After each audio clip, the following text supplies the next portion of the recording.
ವೀಕ್ಷಕರೇ, ಈ ಮೈಲಿಗಲ್ಲಿನ ಬಣ್ಣಗಳ ಬಗ್ಗೆ ನಿಮಗೆಷ್ಟು ಗೊತ್ತು? ಸಾಮಾನ್ಯವಾಗಿ ರಸ್ತೆಯಲ್ಲಿ ಚಲನೆ ಮಾಡ್ತಿರುವಾಗ ಎಡಗಡೆ ಅಥವಾ ಬಲಗಡೆ ಕಲ್ಲುಗಳನ್ನ ನೋಡಿರ್ತೀರಾ, ಅಂದ್ರೆ ಮೈಲಿಗಲ್ಲು ಅಂತ ಹೇಳ್ತೀವಿ. ಆ ಕಲ್ಲುಗಳಲ್ಲಿ ಹಲವಾರು ರೀತಿಯ ಕಲರ್ಗಳಿರುತ್ತೆ. ಕೆಲವೊಂದು ರೆಡ್ ಆಗಿರ್ಬೋದು, ಕೆಲವೊಂದು ಯೆಲ್ಲೋ, ಕೆಲವೊಂದು ಗ್ರೀನು, ಕೆಲವೊಂದು ಬ್ಲೂ, ಈ ತರ ಕಲ್ಲುಗಳನ್ನ ನೀವು ನೋಡಿರ್ತೀರಾ.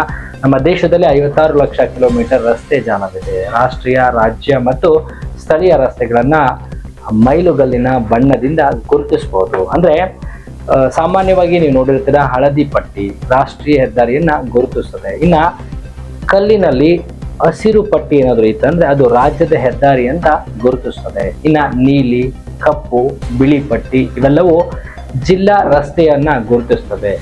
ಅದರ ಜೊತೆಗೆ ಕಿತ್ತಾಳೆ ಪಟ್ಟಿಯನ್ನ ನೀವು ನೋಡಿರ್ತೀರಾ, ಅದು ಕೂಡ ಗ್ರಾಮೀಣ ರಸ್ತೆಯನ್ನ ಗುರುತಿಸ್ತದೆ. ಹೀಗೆ ಒಂದೊಂದು ಕಲ್ಲಿನ ಬಣ್ಣವು ಕೂಡ ಒಂದೊಂದು ರಸ್ತೆಯನ್ನ ಗುರುತಿಸ್ತಾ ಹೋಗ್ತದೆ.